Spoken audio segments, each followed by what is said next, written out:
इतने बड़े घूंघट को लेके ढेरों लकड़ियां अपने सर पे रख के ये लेकर आती है उन्हें घर। फिर जलता है शाम का चूल्हा। शाम का चूल्हा जलने के बाद अपने बच्चों और पति को खाना देने के बाद ये करती हैं थोड़ा सा आराम। क्या आपको लगता है कि ये एक एम्पावर्ड औरत है? 21 लाख के बदले उसकी बेटी की शादी कर दी गई। सब कहते हैं अरे भाई तुम क्यों टेंशन ले रहे हो, अभी थोड़ी गौना करेंगे। कभी ससुर नहीं आने देते थे, कभी बच्चों की जिम्मेदारी होती थी, कभी पानी भरना होता था, तो हम बहुत हताश हो जाते थे। पर बहुत लोग फिर आने लगे।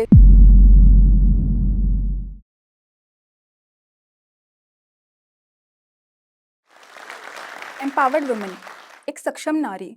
क्या होती है एक सक्षम नारी? तो एक काम करते हैं, 10 सेकंड लेते हैं और सोचते हैं अपनी उस एक एम्पावर्ड औरत, उस सक्षम नारी के बारे में। आपकी आंखें क्या तस्वीर बनाती हैं?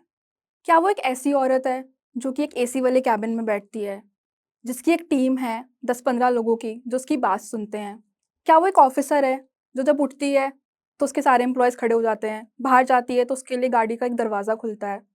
क्या ऐसी कुछ इमेज बनाई है आपके आँखों ने?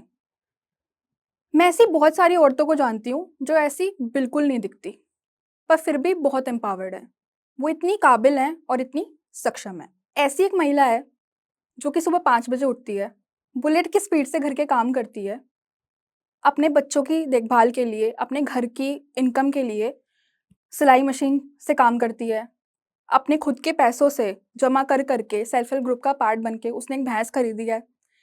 और आपको देखना चाहिए जब उसकी भैंस बीमार हो जाती है तो ऐसा अकाल पड़ जाता है घर में जैसे कि पता नहीं क्या हो गया हो। नमस्ते, मेरा नाम निधि मल्होत्रा है और मैं उत्तर प्रदेश के एक छोटे से ज़िले सहारनपुर से बिलॉन्ग करती हूँ। मैं एक सोशल डेवलपमेंट प्रोफेशनल हूँ, तो पिछले कुछ सालों से धरातल पे काम करते हुए ऐसी बहुत सारी महिलाओं, बच्चियों और लोगों के साथ काम करती हूँ। मैं भी एक ऐसे ही छोटे से शहर से बिलॉन्ग करती हूँ। बहुत सारे चैलेंजेस, बहुत सारी मुश्किलों के बाद मैंने भी अपना एक सफ़र तय किया है, जो कि बिल्कुल भी ऐसा नहीं हो सकता था जैसा कि आज है। तो मैं जिस शहर से बिलॉन्ग करती हूँ और जिस जगह से बिलॉन्ग करती हूँ, वहाँ पे कोई भी लड़की अपना घर छोड़ के बाहर पढ़ने जाए, वो कि अपनी चॉइसेस पे जाए, वो बहुत बड़ी बात होती है। जब मैं 12वीं के बाद मैंने चॉइस बनाई कि मुझे तो ह्यूमैनिटीज़ पढ़नी है, क्योंकि मुझे साइंस में बिल्कुल इंटरेस्ट नहीं है। मुझे लिटरेचर पढ़ने में इंटरेस्ट है। वो डिसीज़न शायद कोई दिल्ली से आने वाली लड़की के लिए या कोई मुंबई से आने वाली लड़की के लिए शायद बहुत ही छोटा-सा, आसान-सा डिसीज़न होता होगा। पर मेरे लिए वो बहुत बड़ा डिसीज़न था। जब मैं पहले अपने फर्स्ट ईयर ऑफ बैचलर्स में चंडीगढ़ पढ़ने गई, तो मुझे हर महीने जब मैं कभी भी घर आती थी, तो सुनने को मिलता था कि इस पड़ोसी ने बोला कि कौन अपनी बेटी को बीए करने भेजता है, कौन इतनी दूर पढ़ भेजता है अपनी बेटी को पढ़ने के लिए। इनफैक्ट जब मैं अपना पीजी भी ढूँढ रही थी चंडीगढ़ में, तो उन अंकल ने जिनके घर में रहने वाली थी, उन्होंने मेरे पापा को बैठ के समझाया, क्या आप इसको भेज रहे हो बाहर पढ़ने के लिए? उसके बाद से मैंने जो चॉइसेस ली, मेरे पास एक अच्छी खासी नौकरी थी कोविड के टाइम पे, वो छोड़ के मैंने ये डिसाइड किया कि नहीं, मुझे तो जाना है, मुझे सोशल डेवलपमेंट में ही जाना है, मुझे सोशल इम्पैक्ट में काम करना है। उससे बहुत कम पैसों की नौकरी मैंने ली। तो मुझे लगता है कि ये सब जो जो मैंने चॉइसेस बनाई, उसी से मैंने खुद को और जाना और अपना सक्षम नारी का सफ़र तय किया। मेरे को भी एक एम्पावर्ड औरत बनना था, खुद के पैसों से चीज़ें लेनी थी, ये मुझे बहुत एक्साइटिंग करता था, इसीलिए ही मैंने बहुत जल्दी काम करना भी शुरू कर दिया था। तो जब मैं अपना ये सफ़र तय कर रही थी, तो मुझे भी सक्षम नारी, एक एम्पावर्ड औरत की क्या परिभाषा होती है, वो पता चली। ऐसी एक कहानी है मेरे उस गाँव की भाभी की, जो कि सुबह 5 बजे उठती है। सबसे पहले अपने घर को साफ-सफाई करती है।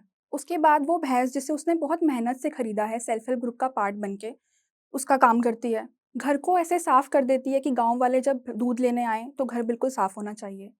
उसके बाद उनके पति जो कि मज़दूरी पर जाएँगे, उनके उठने से पहले उनका खाना बनाकर टिफ़िन पैक करके रख देती है। फिर उनके बच्चे जिनको कि स्कूल भेजना है, उनका काम करती है, उन्हें भेजती है स्कूल। उसके बाद घर को पूरा चकाचौंध करके साफ़ कर देती है। जैसे ही बच्चे स्कूल के लिए निकलते हैं, थोड़ा बहुत खाना बना के वो उठा लेती है अपनी सिलाई मशीन और बनाती है पोशाक। ऐसी राजपूती राजपूती पोशाक बनाती है कि पूरे गाँव के सारी महिलाएँ उन्हीं से पोशाक बनाते हैं। शाम होते ही ये पकड़ लेती हैं अपना घूंघट और इतना लंबा घूंघट करके ये जाती हैं लकड़ियाँ बीनने।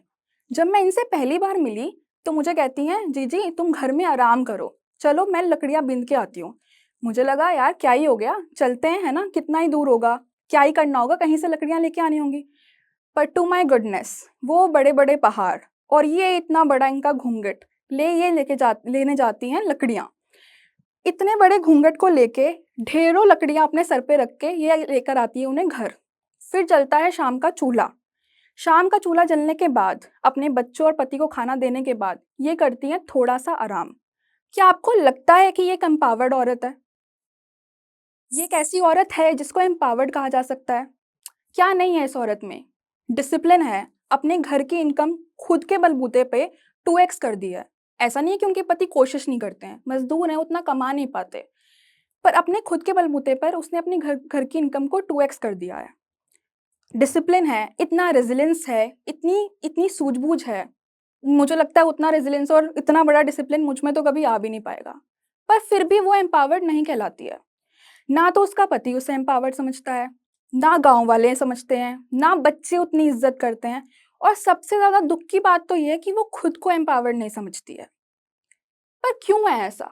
ऐसा क्यों है कि वो खुद को एम्पावर्ड नहीं समझती?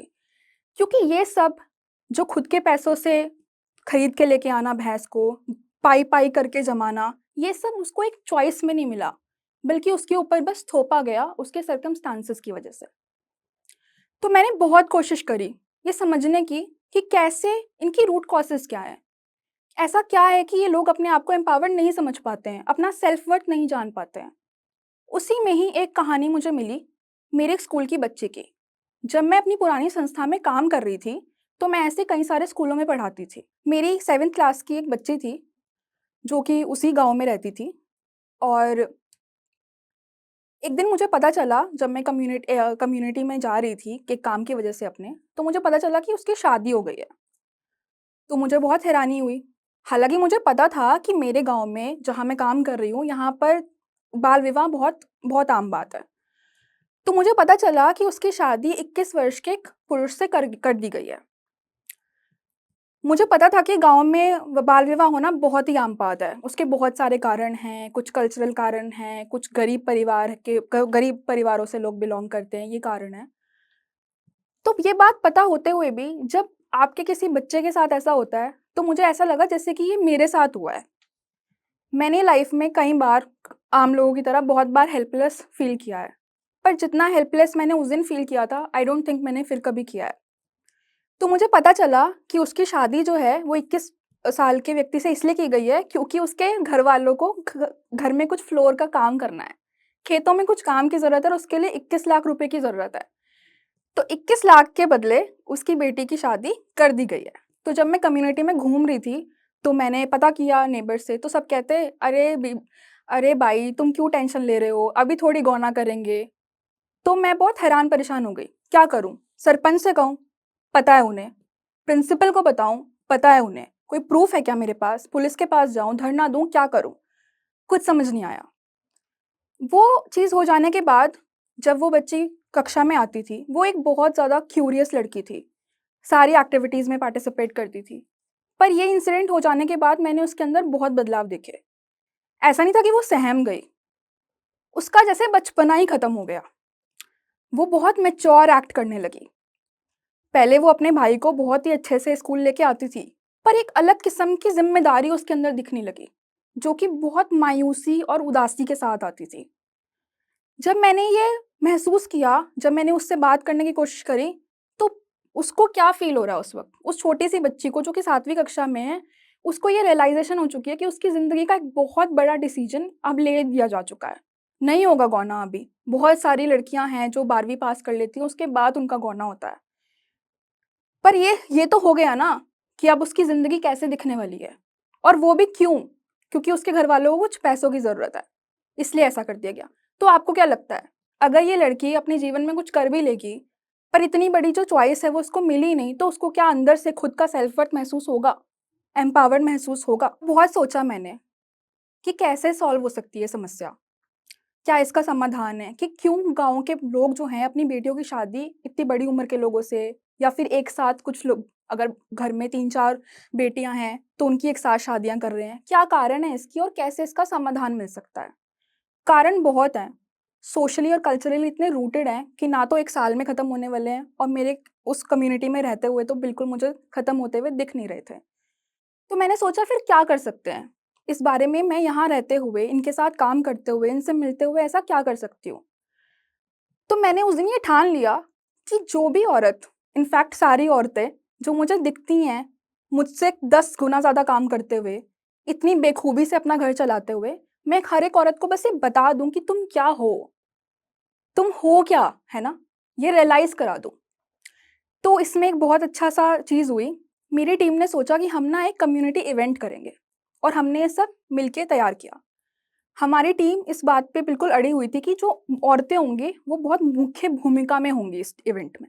तो हमने 3 दिन का एसडीएम सर के साथ जुड़ के, कम्युनिटी के साथ जुड़ के, सरपंच के साथ जुड़ के एक बहुत अच्छा इवेंट तैयार किया। तो हम घर-घर जाते थे और लोगों को, बच्चों को और स्पेशली औरतों को कन्विंस करते थे स्कूल आने के लिए। तो 3 दिन के इवेंट के लिए हमने ऐसी प्रतियोगिताएँ रखी कि मेहंदी हो, कढ़ाई हो, सिलाई हो, जो भी टैलेंट हो, उसे आकर दिखाएँ। अपने बच्चों की पढ़ाई में औरतें कैसे भूमिका और रख सकती हैं, माँ और कैसे भूमिका रख सकती है, उसके बारे में बात करेंगे। और आखिरी दिन था सबसे खास, खेल प्रतियोगिता। वो औरतें जो एग्रीकल्चर फील्ड के अलावा, खेतों के अलावा कभी किसी फील्ड में नहीं गई थी, हमने सोचा कि इनको तो खिलाएँगे हम खेल। पर ये कैसे होने वाला था? गाँव का स्कूल कुछ 100-200 मीटर की दूरी पर ही होगा, पर बहुत औरतें नहीं आ पाती थी। कभी ससुर नहीं आने देते थे, कभी बच्चों की ज़िम्मेदारी होती थी, कभी पानी भरना होता था। तो हम बहुत हताश हो जाते थे। पर बहुत लोग फिर आने लगे, स्पेशली बुज़ुर्ग औरतें आने लगी, यंग और लड़कियाँ आने लगी। और जब हम उन बुज़ुर्ग औरतों को या वो 40-45 साल की महिला को जो स्कूल कभी तो गई होगी, उसके बाद उनको कलम उठाते हुए, चार्ट पेपर पर लिखते हुए देखा, तो हमारा दिन बन जाता था। फिर आया तीसरा दिन, जो था सबसे ख़ास दिन। हम बस होप कर रहे थे कि आज मैक्सिमम नंबर में लोग आ जाएँ बस, आज महिलाएँ बस आ जाएँ। क्योंकि हमें पता था कि अगर आज वो ये खेल खेलेंगी, अपने लिए कुछ करेंगी, तो कैसा लगेगा? क्योंकि लास्ट वाले दिन का जो हमने इस तरीके से तैयार किया था लास्ट वाला दिन कि उसमें ना तो बच्चों की भूमिका है, ना पुरुषों की भूमिका है। आज औरतें आएँगी, अपने लिए खेलेंगी, तो देखते हैं क्या होता है। बहुत इंतज़ार किया, अंदर से बहुत धक-धक हो रही थी कि कोई आएगा कि नहीं आएगा, बट फिर आई औरतें। और बहुत स्ट्रैटेजी के साथ प्लान करके अपने पार्टनर को भी लेके आई थी क्योंकि हमने उन्हें बता रखा था कि हम आज 3 लेग रेस करेंगे। पहली बार सुन रही थी वो उनके बारे में। तो अपना एक पार्टनर भी साथ लेके आई। तो फिर खड़ी हो गई औरतें कतार में। मेरी जो टीममेट थी वो उनके पाँव पोशाक से लेते हुए बाँध रही थी। और यहाँ पे एक टीममेट खड़ा हुआ था जो कि कैप्चर करने वाला था कि कौन कितने सेकंड में आ रहा है, कौन कितने मिनट में आ रहा है और कौन जीतने वाला है। फिर औरतों ने शुरू किया चलना और धीरे-धीरे चलते हुए फिनिश लाइन तक पहुँची। मैं उस टाइम लकीली ये देख रही थी कि कैसे हो रहा है ये सब, तो मेरा ध्यान औरतों पे सब जगह ये सब चल रहा था। उसी में मैंने ऑब्ज़र्व किया कि वो घूँघट लेते हुए ही वो रेस में भाग ले रही थी। पहले 3 लेग रेस हुई, फिर नींबू चम्मच वाली रेस हुई। उस टाइम ना तो उन्हें अपना घूँघट याद रहा, ना ये याद रहा कि रास्ते से कौन-सा आदमी जा रहा है। स्कूल के ग्राउंड में हो रहा था और अपने गाँव के स्कूल देखे हुए तो पूरा खुला हुआ स्कूल था और मेन रोड से बहुत बाइक, ट्रक ये सब जा रहे थे। पर औरतों को कुछ ध्यान नहीं था, कहाँ घूँघट जा रहा है, कहाँ पे कोई आदमी आ रहा है, ये पास से कौन गुज़र गया, जो कि बहुत ज़्यादा उनको ध्यान रखता था और वो जीत गई। इसके बाद जो औरतें जीती, उनको हमने एसडीएम सर से प्राइज़ दिलवाए। तो प्राइज़ भी पूरा घूँघट लेते हुए मेरे पास आज भी उनकी फ़ोटोज़ हैं और पूरा घूँघट किया हुआ है और फ़ोटोज़ और वो जीत रही है। मैं पहचान नहीं पाऊँगी कि ये मेरी ये वाली महिला है, ये मेरी ये वाली आंटी है, ये मेरी ये वाली भाभी है, ये मेरी ये वाली दीदी है, कौन है? पर मुझे ये पता है कि वो जीती। फिर जब मैंने उनसे उसके बाद बात करी, तो मुझे वो कॉन्फिडेंस दिखा, वो आत्मविश्वास दिखा कि मैं कुछ हूँ। ये मुझे एसडीएम ने दिया है क्योंकि मैं इसमें जीती हूँ। फिर जो पहले दूसरे दिन भी हमने इवेंट करे थे, उसमें जो लोग जीते थे, उनको भी हमने प्राइज़ दिलवाए। तो वो जो मैंने कॉन्फिडेंस देखा, जो उनके अंदर आत्मविश्वास पनपते हुए देखा, उससे मुझे रियलाइज़ हुआ कि अगर कोई एक सक्षम नारी है, तो उसको कैसे हम फ़ील करा सकते हैं कि वो अंदर से उनका वर्थ उनको फ़ील करा सकते हैं कि वो सच में सक्षम है। हमें एम्पावर्ड औरतें बनाने की ज़रूरत नहीं है। हमें सक्षम नारियाँ और बनाने के लिए उसकी कोई ज़रूरत नहीं है। हमें बस औरतों को ये बताने की ज़रूरत है कि वो ऑलरेडी एम्पावर्ड हैं, ऑलरेडी सक्षम हैं। उन्हें ये एहसास दिलाने की ज़रूरत है कि तुम क्या हो? तुम ऑलरेडी बहुत सक्षम हो। जोश का आशा के मंच से यूनिसेफ युवा के साथ ये मेरा संदेश है वो सभी महिलाओं के लिए जो जानती भी हैं कि मैं कुछ उनकी स्टोरी भी बता रही हूँ। उन सभी बच्चियों के लिए जो भी मुझे देख रही हैं, अगर आज मैं यहाँ हूँ और मैं ये कहानियाँ बता रही हूँ, इसका मतलब ये नहीं है कि मैं आपसे कुछ ख़ास हूँ, बिल्कुल ही नहीं हूँ। और ऐसा भी नहीं है कि मैं कुछ ज़्यादा एम्पावर्ड, कुछ ज़्यादा सक्षम हूँ, ऐसा बिल्कुल नहीं है। बस ये है कि मैं आप सबको बस यही बताना चाहती हूँ कि हमें एम्पावर्ड औरतें बनाने की ज़रूरत नहीं है। आपको कुछ बहुत सक्षम और बनने की ज़रूरत नहीं है, आप ऑलरेडी बहुत सक्षम हैं। आप अपना बस सेल्फ वर्थ जानिए, ये जानिए कि आप कौन हैं। आप अपने आप को वैल्यू दीजिए, जिससे पहले कि कोई आपको वैल्यू दे, आप खुद का वर्थ जानिए।